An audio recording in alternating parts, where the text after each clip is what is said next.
வணக்கம். வாழ்க்கையில் வெற்றி பெற படிப்பு அவசியமா அவசியமற்றதா?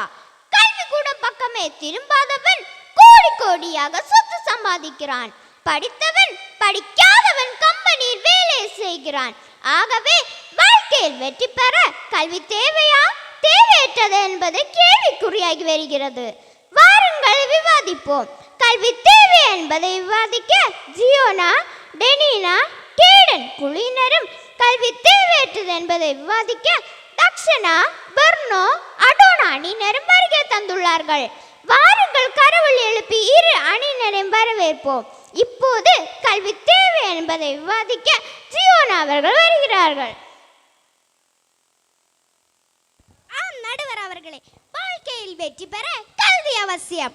1000 பேரை எதிர்த்து வாழலாம், ஆனால் ஒருவரை கூட எதிர்பார்த்து வாழக்கூடாது என்பதைத்தான் கல்வி தரும் நம்பிக்கை. கல்வி கற்காதோர் பிறர் என்ன செய்கின்றனர் என்று ஆராய்ச்சி செய்கின்றனர். ஆனால் கல்வி கற்றோர் அடுத்தது என்ன செய்யலாம் என்று யோசித்துக் கொண்டிருக்கின்றனர்.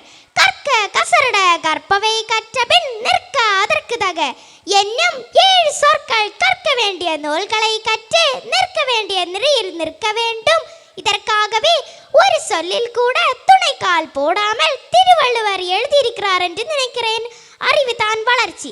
கடின உழைப்பு வெற்றிக்கு காரணமாயிருக்கலாம், ஆனால் வெற்றியை தக்க வைத்துக் கொள்ள கல்வி அவசியம். எதிர்மறையை கூட நேர்மறையாக மாற்றி சிந்திக்கவும் கல்வி கற்றோரால் மட்டுமே முடியும். படிக்காதவர்கள் வெற்றி பெறுகிறார்கள் இல்லை என்று நான் கூறவில்லை, ஆனால் அந்த வெற்றி தன்னோடே நின்றுவிடும். ஆனால் படித்தவருடைய வெற்றி தன்னையும் தன்னை சார்ந்தவர்களையும் வெற்றியடைய செய்யும். இவ்வெற்றி தான் ஒரு நாட்டையே உயர்த்தும். ஆகியவே மாண்புமிகு நடுவர் அவர்களே, கற்கே நன்றே கற்கே நன்றே பிச்சை புகினும் கற்கே நன்றே என ஔவையார் அவர்கள் கூறியுள்ளார். எனவே வாழ்க்கையில் வெற்றி பெற சிந்தனைத்து பிரகாசிக்க கல்வி தேவை என கூறி விடை வருகிறேன். நன்றி, வணக்கம். இப்போது என்பதை விவாதிக்க தக்ஷன் அவர்கள் வருகிறார்கள். நடுவர் அவர்களே, வாழ்க்கையில் வெற்றி பெற படிப்பு தேவையா இல்லையா என்பது தான் கேள்வி. மாறாக படிப்பு தேவையா இல்லையா என்பது கேள்வியே அல்ல.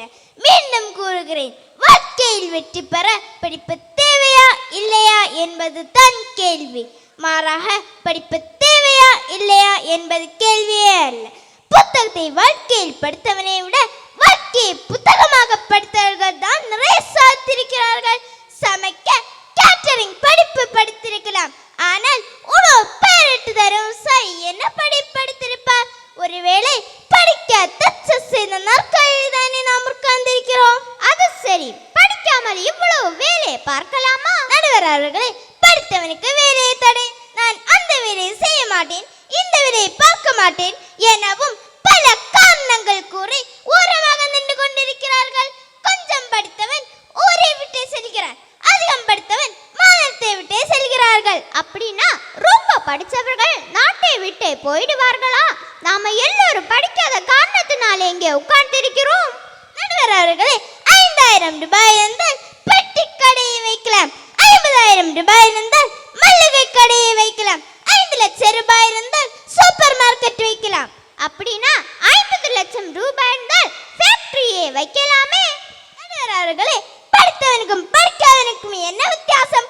படிக்காதவன் பேப்பரில் கை நாட்டி வைப்பான், படித்தவனோ அலுவலக மிஷினில் கை நாட்டி வைப்பார்கள். படிக்காதவன் உள்நாட்டில் மாட்டம் மேய்க்கிறான், படித்தவனோ வெளிநாட்டில் சென்று ஒட்டகம் மேய்க்கிறான்.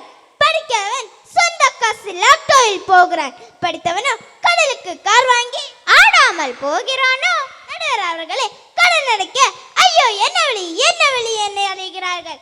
படித்தவன் 1ஆம் மாதத்தில் சம்பளம் வாங்கி இருக்கிறான், படிக்காதவன் 1ஆம் மாதத்தில் சம்பளம் கொடுக்க இருக்கிறான். ஆகவே தேர்வு எழுதவும் மதிப்பெண் பெறவும் பட்டம் வாங்கவும் படிப்பு அவசியமாக இருக்கலாம். ஆகவே வாழ்க்கையில் வெற்றி பெறுவதற்கும் வரலாற்றில் இடம் பிடிக்கவும் படிப்பு அவசியமில்லை என்று கூறி முடிக்கிறேன். நன்றி, வணக்கம். இப்போது கல்வி தேவை என்பதை விவாதிக்க டெனினா அவர்கள் வருகிறார்கள்.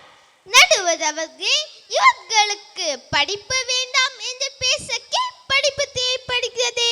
அப்படின்னா படிச்சுட்டா சொல்றாங்க படிப்பு தேவையில்லைன்னு? அவர்கள் படித்துவிட்டு நம் குழந்தைகள் படிக்காம இருக்க சதித்திட்டமா தீட்டுறாங்க.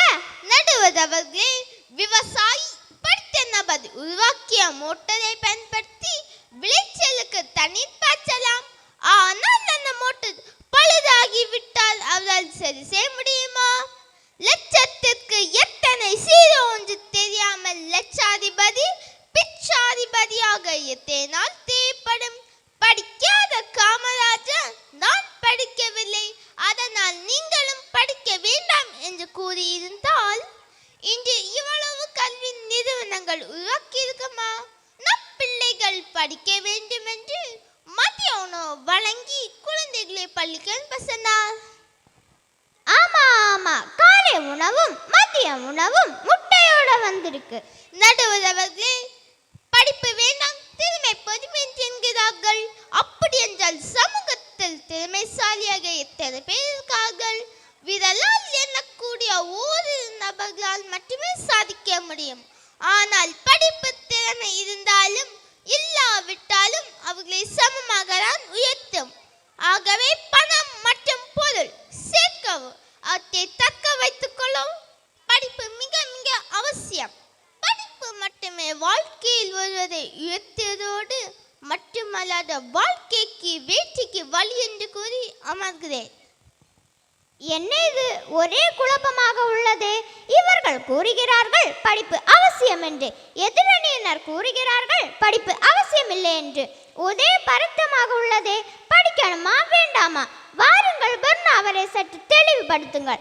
அனைவரும் கரவொலி எழுப்பி அவரை வரவேற்போம். ஆம் நடுவர் அவர்களே, ஆலோசனை வழங்க படிப்பு பயன்படலாம். ஆனால் வாழ்க்கைக்கு வழி செல்ல அது படித்தவன் தன்னை காப்பாற்றிக் கொள்ளவே கஷ்டப்படுகிறான். உலகத்தை காப்பாற்ற வேண்டும் என்று தானே நாம் படிக்கிறோம். ஆமா ஆமா, அது சரிதான். மெக்கானிக்கல் இன்ஜினியரிங் எலக்ட்ரானிக்ஸ் இன்ஜினியரிங் முடித்தவனுக்கு தனது சொந்த வீட்டிலே டியூப்லைட் மாட்டவே தெரிய மாட்டேங்குது. மெக்கானிக்கல் இன்ஜினியரிங் முடித்தவனுக்கு தனது இருசக்கர வாகனத்தை பழுது பார்க்க தெரியாத படிக்காத நபர் போகும் மெக்கானிக்கல் கடைக்கு கொண்டு செல்கிறான்.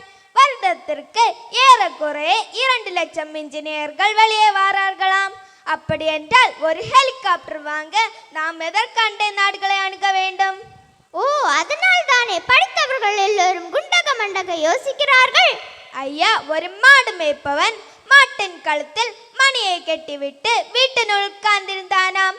அதை பார்த்த ஒரு படித்த நபர் வந்து கேட்டாராம், மாடை மேய விட்டு நீ வீட்டினுள் உட்கார்ந்திருந்தால் மாடு மேய்கிறதா இல்லையா என்று எப்படி அறிய முடியும்?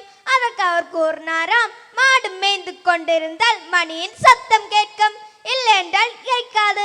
அதற்கு படித்தவர் கூறினாராம், மாடு ஒரே இடத்தில் நின்று கொண்டு தலையை ஆட்டிக் கொண்டிருந்தாலும் சத்தம் கேட்குமே. ஓ, அது சரி. இப்படி குண்டக மண்டக யோசிக்காமல் இருக்கதான் படிப்பு வேண்டாம் என்று நீங்கள் பேசுகிறீர்கள். ஐயா, அதுதான் தாங்க எங்க மாடை நாங்கள் பள்ளிக்கூட பக்கமே அனுப்புவதில்லை. ஐயா, படிக்காத விவசாயி நாட்டுக்கு சோறு போடுகிறான். இடத்தில் தங்கி படித்தவனோ நாட்டை கூறு போடுகிறான். அனுபவம் சொல்லிக் கொடுக்கும் பாடத்தை இப்போ எந்த பள்ளிக்கூடமும் சொல்லிக் கொடுப்பதில்லை. ஆகவே வாழ்க்கைக்கு வெற்றி பெற படிப்பு அவசியமில்லை என்று கூறி நிறைவு செய்கிறேன். நன்றி. படித்தவன் தான் எல்லாம் பிரச்சனைகளுக்கும் காரணம். படிப்பு சில பாடங்களை சொல்லி தருவதை தவிர வாழ்க்கை பாடங்களை சொல்லி தருவதில்லை என்று கூறியிருக்கிறார். இதற்கு இதில் பழிதளிக்க படிப்பு அவசியம் எனும் சார்பாக கேடன் அவரை வரவேற்போம். ஆம் நடுவர் அவர்களே, எதிரணி உறுப்பினர் நன்றாகவே பேசினார். இவர் செய்தித்தாள் படிப்பதிலே போல் தோன்றுகிறது. சந்திரயான் உருவாக்கிய அத்தனை இளைஞர்களையும் இந்தியாவில் படித்தவர்கள் தான். கத்தி பேசினால் போயின்மையாயிடுமா என்ன? படித்தவனால எந்த பிரயோஜனமும் இல்லையா? 50 ஆண்டுகள் முன் நமது இளைஞர்கள் முறையாக படிக்காத காரணத்தால் தான் நாட்டுக்கு உள்ளே இருந்தார். ஆனால் இன்று முறையாக கற்றுதல் தான் நாடு செல்லவும் அங்கு பனிப்பொரியமும் அவர் எந்த சிக்கலும் ஏற்படலாம். ஏதெல்லாமோ கதை சொன்னாங்க. 5000 இருந்தால் பெட்டிக்கடை வைக்கலாம் என்றும், 50,000 இருந்தால் மளிகை கடை வைக்கலாம் என்றும், 5 லட்சம் இருந்தால் ஒரு ஃபேக்டரி வைக்கலாம் என்று கூறினார்கள். ஆமா, கோழி பண்ணை வைக்கலாம். படிக்காமல் வெற்றி பெறுவது எளிதாகவோ உள்ளது? எல்லோரும் இளைய ராஜாவாகவும் AR ரஹ்மானாகவும் ஆகிவிட முடியுமா? அப்படின்னா எல்லோரையும் அண்ணா வாங்க அக்கா வாங்க என்று கூப்பிட்டு ஆஸ்கர் விருதா வழங்குகிறார்களா? நடுவர் அவர்களே, திறமையால் வெற்றி பெற்றவர்கள் சமுதாயத்தில் ஒரு விழுக்காடு மட்டுமே. ஆனால் எஞ்சிய 99% விழுக்காடு மக்களையும் வாழ்வில் உயர்த்த வேண்டும் என்றால் படிப்பால் மட்டுமே முடியும். படிப்பு மட்டுமே அனைவரும் சரிசமமாக்கும். விழுந்த சமுதாயத்தை மேல் தூக்க சமுதாய பிரச்சனைகள் மற்றும் மூட நம்பிக்கையிலிருந்து மக்களை மீட்கும் படிப்பால் மட்டுமே முடியும். படிக்காதவன் வெற்றி பெறுவது ஆக்சிடென்டாக இருக்கலாம், ஆனால் அனைவரும் வெற்றி பெற்று அடுத்த கட்டத்திற்கு கடந்து செல்லும் படிப்பால் மட்டுமே முடியும் என்று சொல்லி கூறி முடிக்கிறேன். நன்றி, வணக்கம். அருமை அருமை. படிப்பின் முக்கியத்துவத்தை கீழினர்கள் தெளிவாக விளக்கினார்கள். வாருங்கள், அடோன் அவர்களை படிப்பு அவசியமில்லை எனும் சார்பாக தங்கள் இறுதி கருத்துக்களை விளக்குங்கள். நடுவர் அவர்களே, ஏதோ அவர்கள் உங்களை மிரட்டி நீங்களும் அந்த அணியின் பக்கம் சாய்ந்தது போல் தோன்றுகிறது. அப்படி என்றால் படித்த எல்லோரும் ஒரே மாதிரி வெற்றி பெற்றிருக்கிறார்களா என்று கூற சொல்லுங்கள். படிப்பு வராதவன் என்ன செய்வான்? படிக்க வசதி இல்லை என்றால் என்ன செய்ய முடியும்? இச்சூழலில் வாழ்க்கையில் வெற்றி பெற கோழிப்பண்ணை வைப்பதில் என்ன தவறு? கல்லூரியில் படித்தவர்கள் மட்டுமா சாதித்திருக்கிறார்கள்? தாமஸ் ஆல்வா எடிசனின் கதையை வாசித்து பார்க்க சொல்லுங்கள். ஏறக்குறைய 1500க்கு மேற்பட்ட கண்டுபிடித்தங்களை கண்டுபிடித்த அவர் பள்ளிக்கூடத்திலிருந்தே விரட்டப்பட்டவர். ஆகவே கல்வியை விட தன்னம்பிக்கை தான் முக்கியம் என்று நாங்கள் கூறுகிறோம். வாழ்க்கையில் வெற்றி பெற கல்வி அவசியமில்லை. மீண்டும் கூறுகிறோம், வாழ்க்கையில் வெற்றி பெற கல்வி அவசியமில்லை. படிப்பு மட்டுமே அவசியம் என்று கூறுவதுதான் நாங்கள் எதிராக உள்ளோம். கல்வி வேண்டாம் என்றும் நாங்கள் கூறுவதில்லை. படிக்காத நபர்களின் வெற்றி பெற்ற வாழ்க்கை அனுபவங்களை அனுபவித்து கற்றுக்கொண்டு விடாமுயற்சியுடன் போராடினால் வெற்றி நிச்சயம் என கூறி முடிக்கிறேன். நன்றி, வணக்கம். தற்போது இறுதி தீர்ப்பு கூற வேண்டிய நேரம் வந்துவிட்டது. வாழ்க்கையில் வெற்றி பெற படிப்பு அவசியம் என்றும் படிப்பு அவசியமில்லை என்றும் இரு அணியினர் சிறப்பாக விளக்கினார்கள். படிக்காத இருந்த காலத்தில் தான் படித்த வெளிநாட்டினருக்கு நம் நாடு அடிமைப்பட்டு கிடந்தது. ஆனால் எப்போது நம் நாடுக்கு கல்வி வந்து சேர்ந்ததோ அப்போது விடுதலையும் விழிப்புணர்வும் சமத்துவ சகோதரத்துவம் வந்து சேர்ந்தது. பொன் பொருள் எது இருந்தாலும் இல்லாவிட்டாலும் படிப்பிருந்தால் அனைவராலும் சரிசமமாக கருத முடியும். பணம் ஈட்டுவது மட்டுமல்ல, வெற்றி வாழ்க்கையை செம்மையாக்கவும் எல்லா வெற்றி அனைவருக்கு உடையதாக மாற்றவும் கல்வியால் மட்டும் முடியும். எல்லா இடங்களிலும் வெற்றி பெறவும் எல்லா வெற்றி அனைவருக்கு உடையதாக மாற்றவும் கல்வியால் மட்டும் வழிவாகும். ஆகவே மானிடம் சிறக்க கல்வி மிக மிக அவசியம் என்பதற்கு எந்த சந்தேகமும் இல்லை. கல்வியால் நம் வாழ்வை செழிப்பாகும். எனவே படியுங்கள் படியுங்கள், இயன்றவரை படியுங்கள், வெற்றி தானாகவே வந்தடையும் என கூறி சிறப்பாக தங்கள் கருத்துக்களை எடுத்துரைத்து இரு அணியினரை பாராட்டி வாழ்க்கைக்கு வெற்றிக்கு படிப்பு மிக மிக அவசியம் என கூறி முடிக்கிறேன். நன்றி, வணக்கம்.